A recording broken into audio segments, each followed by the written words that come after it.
Hola amigos, voy a tratar de decir muchas cosas en poco tiempo porque el tema que quiero tratar es el que realmente al que quiero ir de frente. Este video se va a titular La gran mentira del pecado, porque esa es mi ferviente creencia. La Biblia lo enseña, lo muestra y es muy claro, pero las iglesias, como ya lo he dicho antes, los mismos profetas, los judíos, mal entendieron el concepto y lo distorsionaron. Dios no tenía problema con esto. Dios sabía desde antes de la creación del mundo que esto iba a suceder. Es lo que mi amigo Marcos León me preguntó un día. ¿Por qué si Dios sabiendo que todo esto iba a suceder, Adán y Eva iban a caer, iban a sufrir, que Satanás iba a entramparlos, por qué Dios lo permitió? El amor de Dios, la sabiduría de Dios es tan inmensa, tan eterna, tan casi incomprensible, pero Dios quiere que tú y yo lo entendamos. Y es por esa razón es que estos temas es muy crucial que se entiendan y se analicen en detalle. Pero es tanto lo que tengo que decir que quiero presentar todo un gran tema en poco tiempo y ir ahondando con el paso del tiempo, con otro y otro video en esta. Lo he llamado la gran mentira del pecado, porque el pecado es una mentira. Ya viste tú que Adán y Eva fueron engañados por mentiras de Satanás. Ya viste en el video pasado que Satanás va con mentiras hacia Jesús en su tentación.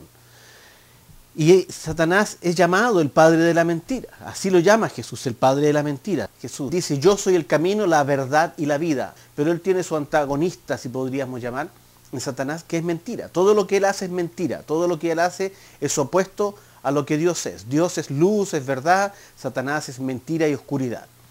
Y este concepto de mentira no fue fácilmente entendido por Adán y Eva. Y para mostrarte lo complicado que era la mentira, te voy a mencionar de una película que vi.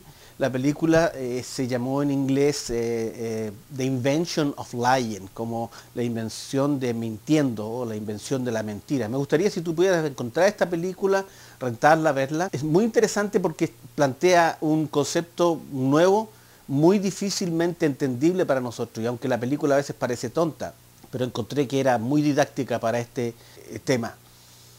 La invención de la mentira. No te puedo contar toda la película por el tiempo, pero la película establece un mundo como el tuyo, el mío, en este tiempo, donde los seres humanos son incapaces de mentir. No saben, no conocen lo que es la mentira. Todo lo que ellos dicen es verdad. Y aún más no se pueden retener sus pensamientos y sus sentimientos. Y le dicen a los demás lo que sienten, lo que creen. Si ven una mujer gorda, le dicen, no, está gorda, fea, horrible. Y la mujer lo acepta porque ya ha vivido en este mundo en que le han dicho muchas veces que es gorda y fea. O si alguien es torpe, también le dicen que es torpe. Nadie dice mentiras. Es un mundo de no mentiras. Por ejemplo, las películas, los actores no pueden actuar algo que no es cierto. Así que las películas son simplemente gente relatando, leyendo historias. Y esas son las películas. La gente va a ver películas donde un hombre aparece en la pantalla relatando historias verdaderas. El protagonista de esta película es un hombre muy sencillo, un poco gordo, no está muy satisfecho con su vida, las cosas no le van bien, pero en un momento, por una circunstancia, no te voy a contar la película, él se descubre diciendo algo que no es cierto, una mentira. Y los que le escuchan le creen porque no tienen en su mente el concepto de mentira. Y se da cuenta él de que ha dicho algo que no es cierto y que la gente que lo escucharon creen en lo que él dijo, porque te repito, no existe la mentira en este mundo, nunca nadie ha mentido. Y él se da cuenta que puede empezar a hablar y a decir cosas que no son ciertas y empieza a lograr cierto beneficio. Me gustaría que pudieses ver esta película, La invención de la mentira, está en español, pero la idea es que en ese mundo no existía, así que cuando alguien va y te dice una mentira, no puedes identificar que es mentira. No tienes en tu mente el concepto de mentira. Así que allí estaba Adán y Eva. Ellos no sabían lo que era la mentira. Ellos creen lo que le dice Satanás y van y hacen lo que Satanás les dice. Y es agregado este elemento en el mundo. Ahora Satanás ha tomado poder del mundo, ha tomado poder de las mentiras de los seres humanos y puede hacer lo que quiere con ellos. La historia tú la puedes seguir leyendo. Llega hasta cuando un momento, ¿no es cierto?, en que Dios destruye a la raza humana a través del diluvio. Es un tema que vamos a estudiar. Recuerda, Dios es amor. ¿Cómo es posible que Dios destruya a la raza humana? Y el hombre empieza nuevamente a poblar la tierra después de Noé con sus familias.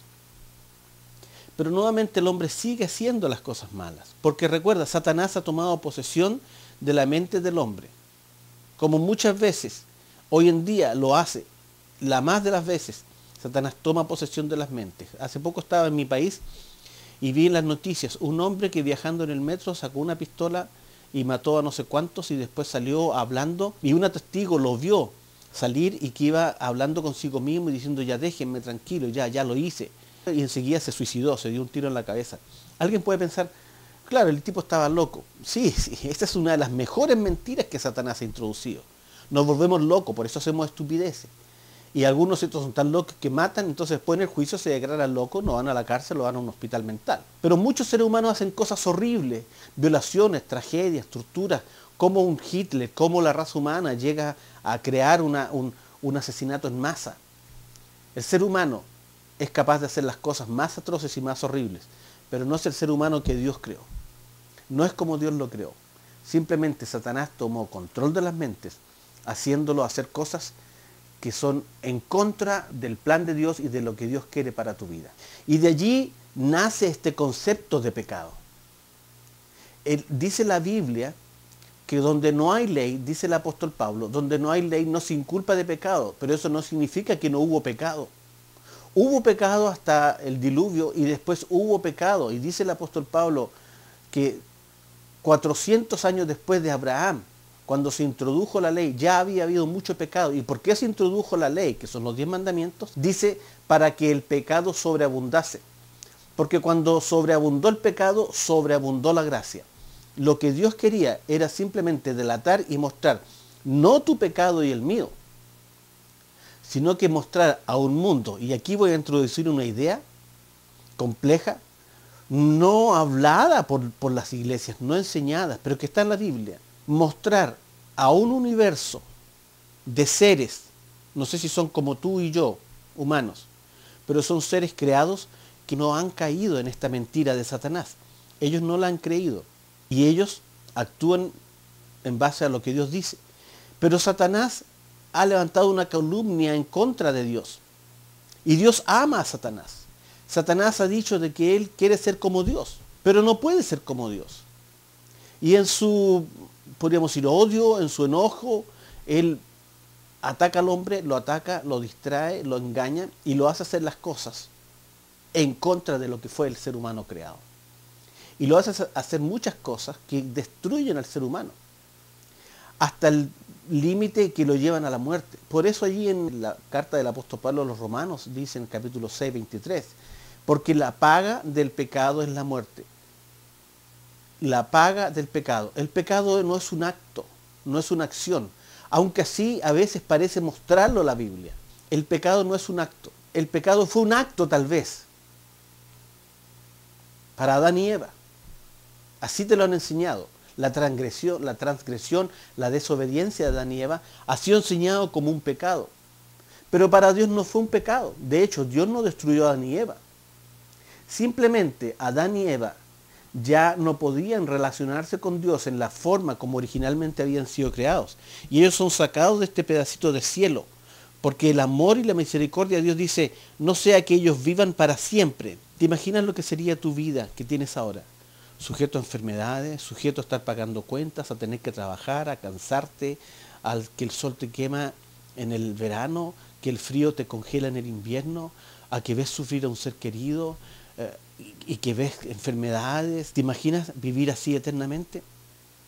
La muerte que el ser humano está sufriendo ahora no es un castigo, una consecuencia, un castigo del pecado o de la desobediencia de Adán y Eva.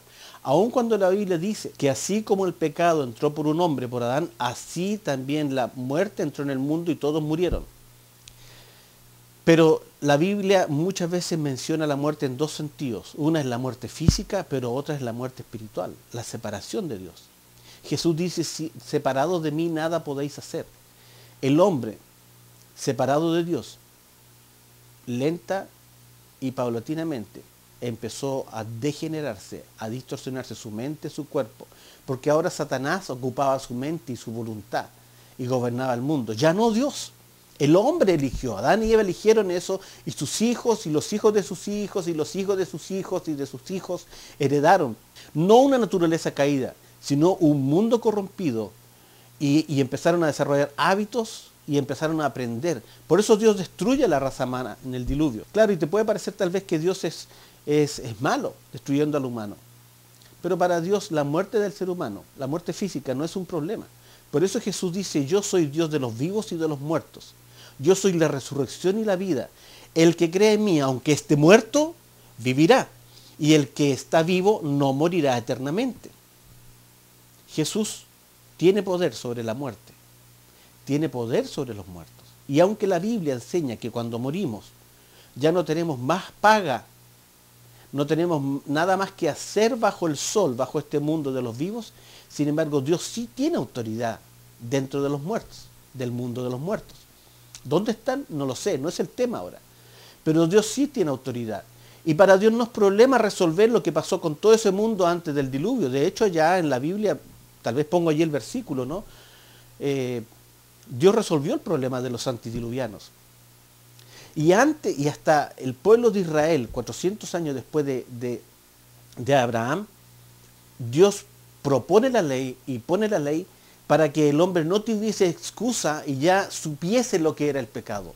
Dios se va relacionando con la raza humana en diferentes etapas.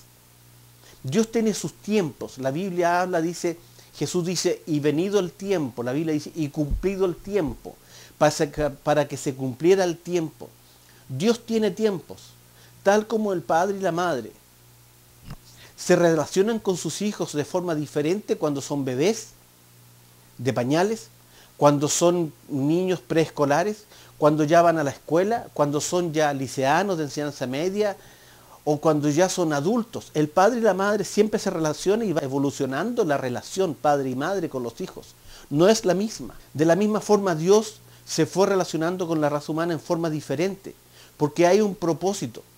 Tu vida, mi vida, no es simplemente venir a este mundo, comer, defecar, disfrutar de la vida, trabajar y morir. No, fuimos seres creados eternos, seres divinos, espirituales. Y estamos en medio de un conflicto entre Dios por un lado, que ama a Satanás, y Satanás por otra parte, que quiere ver destruida toda la creación de Dios, que eres tú y yo. Y este concepto de pecado es introducido por Satanás, no por Dios. Por eso dice, yo no quiero, dice Dios, yo no quiero la muerte del impío. Y cuando Jesús viene, dice, yo no he venido a condenar, he venido a salvar. Y este concepto de pecado, que se redujo a acciones para el pueblo de Israel y para todos los antiguos, con la venida de Jesús cambia a una condición. El pecado es una mentira que Satanás introdujo. Y como el ser humano consecutivamente y sistemáticamente fue cayendo en esta mentira, viene Jesús y dice, yo soy la verdad y la vida. El que a mí viene yo no lo echo fuera. Y un ejemplo de ese es la mujer adúltera, que es traída a los pies de Jesús. Una mujer que se encontraba en medio de su acto pecaminoso. Lo que los 10 mandamientos decían. Lo que los 10 mandamientos enseñaban, les habían enseñado, Dios les había enseñado a los judíos. Si una mujer tenía sexo con un hombre casado, esa mujer debía morir apedreada. Y como Jesús había enseñado ciertas cosas que no eran entendidas por los judíos, allí están los sacerdotes fariseos trayéndole a esta mujer que la ley que Dios había enseñado, la ley que Jesús había escrito, esta ley decía que esta mujer debía morir. Pero Jesús, que está viviendo en una dimensión diferente, entendiendo su propósito, que Él no ha venido a condenar, y mostrando de que no solo esa mujer era pecadora según la ley de Moisés, sino que los que le traían sus acusadores también eran pecadores. Se agacha en tierra y empieza a escribir en la tierra con el dedo. Y yo imagino, ¿no? ¿Qué es lo que escribió Jesús? Es interesante, Porque dice que uno a uno se empezaron a ir. Y cuando todos se fueron, Jesús le dice a la mujer, ¿y los que te acusaban, dónde están? Vete y no peques más. Y Jesús no condena a una mujer que su misma ley, la ley que Dios había escrito con su dedo en piedra, decía que debía ser muerta. Yo imagino y especulo, ¿qué es lo que escribió Jesús en la tierra? No es difícil darse cuenta. Seguramente allí estaba Pedro, Juan, Andrés, Tomás y muchos, no solo los discípulos, muchos de su pueblo. Y Jesús en ese momento recibe revelación del cielo a través del Espíritu Santo y él empieza a escribir en tierra el nombre de uno, Zacarías, y el pecado que este Zacarías hacía. Se acuesta con la esposa de Tobías, el vecino. Y cuando Zacarías ve lo que están escribiendo de él en tierra, dice, mejor me voy, no sea que me apedreen a mí también. Y empezó a escribir uno por uno la lista de los que rodeaban a la mujer, los acusadores. Empezó a escribir sus pecados. Y pronto uno y uno fueron desapareciendo, porque todos se dieron cuenta que tenían tanta o más culpa que aquella mujer.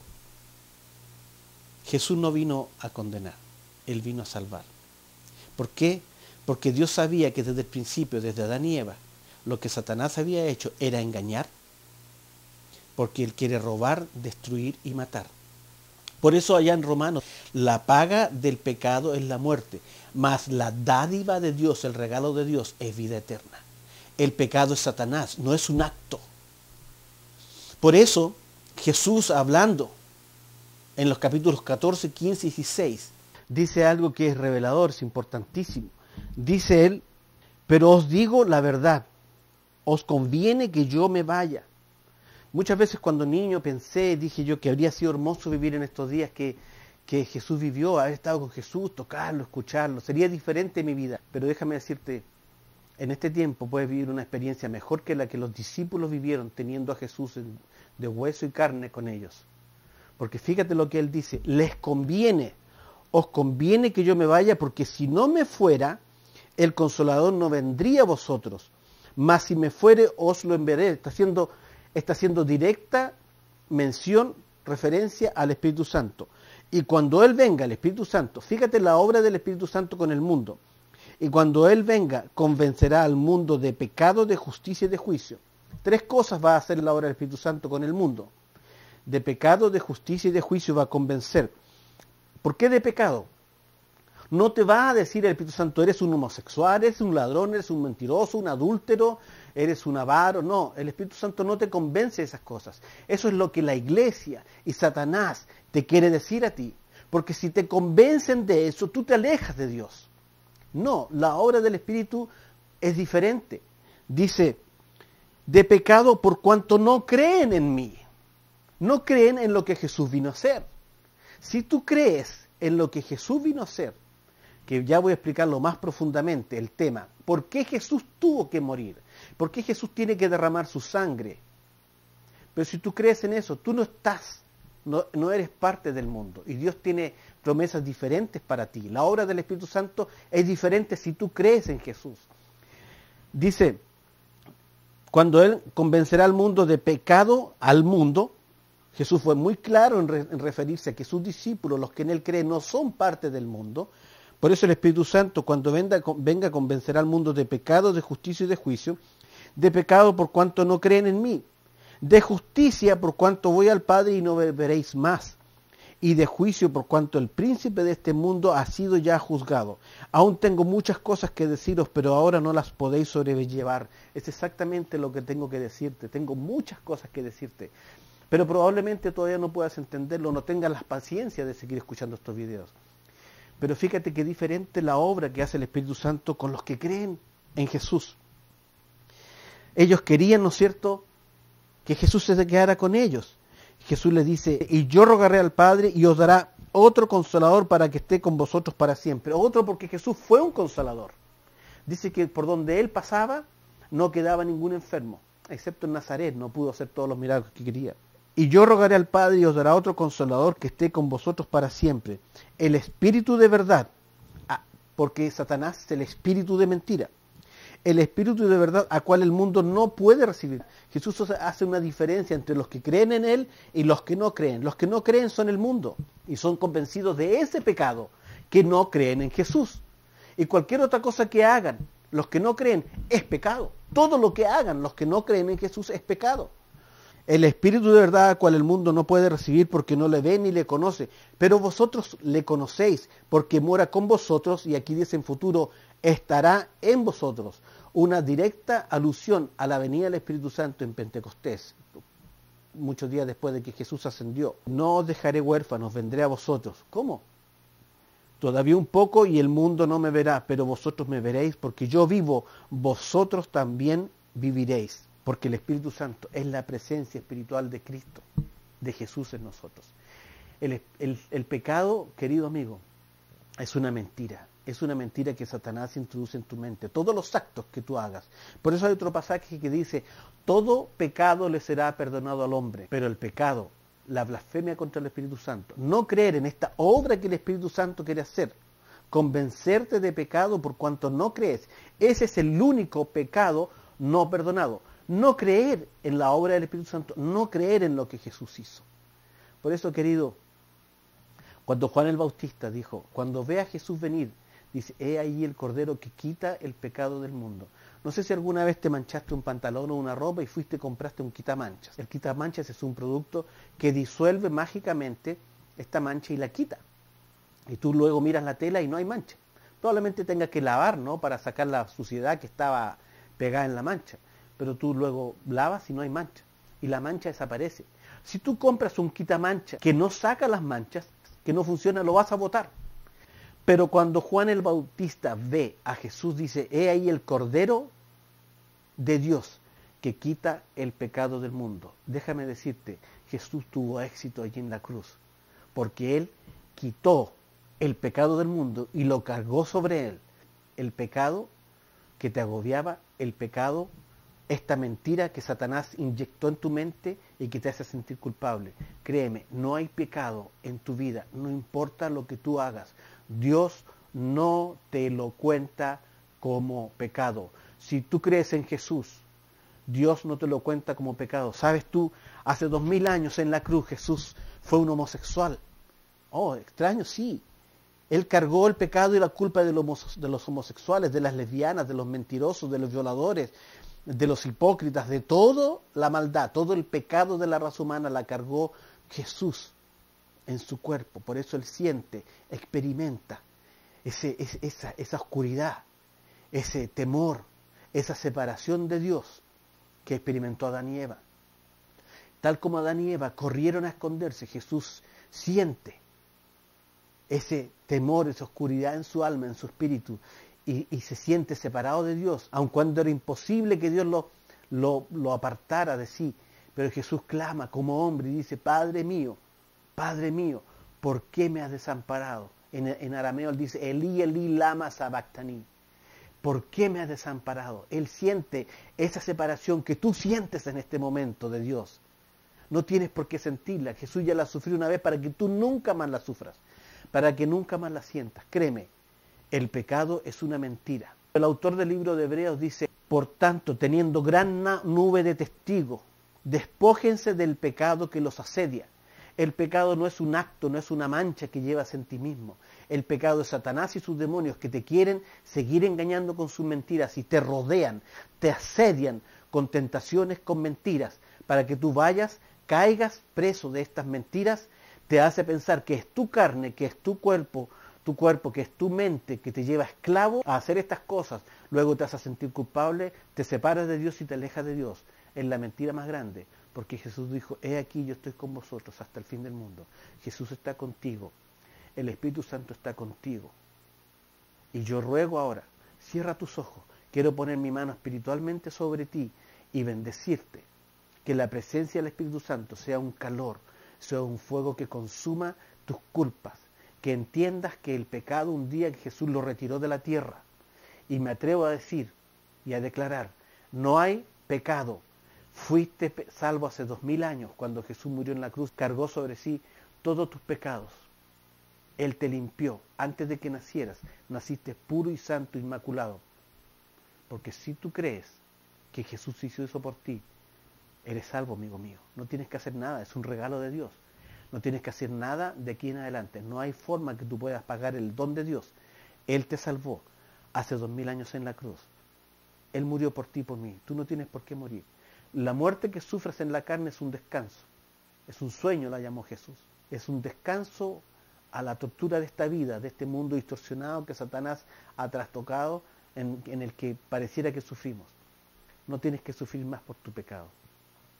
Dios te bendice y oro para que tus ojos, como Pablo oraba por los Efesios, sean abiertos y puedas entender esta verdad. Eres puro e inmaculado, no hay pecado que te toque. En el nombre de Jesús.